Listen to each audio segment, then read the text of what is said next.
9 দিনের পুজোর ছুটির পর ফের চট্টগ্রাম বিশ্ববিদ্যালয়ে নির্বাচনী আমেজ।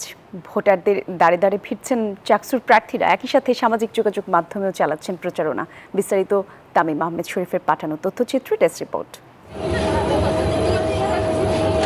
পূজার দীর্ঘ ছুটির পর আবারও জমে উঠছে চাকসু নির্বাচনের প্রচারণা। ব্যালট নাম্বার 7 আপনাদের দোয়া এবং পরামর্শ। সোমবার সকাল থেকে বিভিন্ন অনুষদ ঝুপড়িগুলোতে ঘুরে ঘুরে লিফলেট বিতরণ করেন প্রার্থীরা।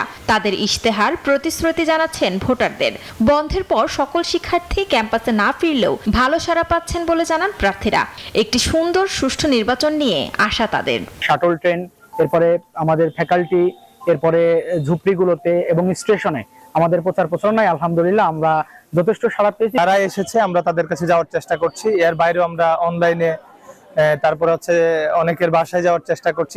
শিক্ষার্থী যেন তার অধিকারটুকু পায় সেই প্রত্যাশা রেখে আমরা যে আমাদের কাজগুলো করব। আমরা তাদের কথাই শুনছি এবং প্রাধান্য হচ্ছে আমাদের সাথে সবসময় ডায়েরি থাকে, আমরা তাদের কথাগুলো লিখে রাখছি, তারা কি বলছে এবং আমাদের যে ইশতেহার আসবে সেই ইশতেহারে তাদের কথাগুলো প্রতিফলন করবে। অপরদিকে চাকসু নির্বাচন নিয়ে উৎসাহ উদ্দীপনা দেখা যাচ্ছে সাধারণ শিক্ষার্থীদের মধ্যে। ক্যাম্পাসে সুষ্ঠু পরিবেশ ও শিক্ষার্থীদের হয়ে কাজ করবে এমন যোগ্য প্রার্থীকে চান তারা। এমন কোনো প্রার্থী আসুক যে আসলে ক্যাম্পাসটা নিরাপদ করতে পারবে, একটা নিরাপদ ক্যাম্পাস চাই আমরা। সবাই আসলে খুব ভালো ভালো ইশতেহারই দিচ্ছে, বাট দেখার বিষয় হচ্ছে নির্বাচিত হওয়ার পর কে কতটা করছে। আবাসন সংকট এটা গিয়ে নির্মূল করার চেষ্টা করবে। এটা গিয়ে আমার একজন ভোটার হিসাবে আমার গিয়ে প্রার্থীদের কাছে আবেদন।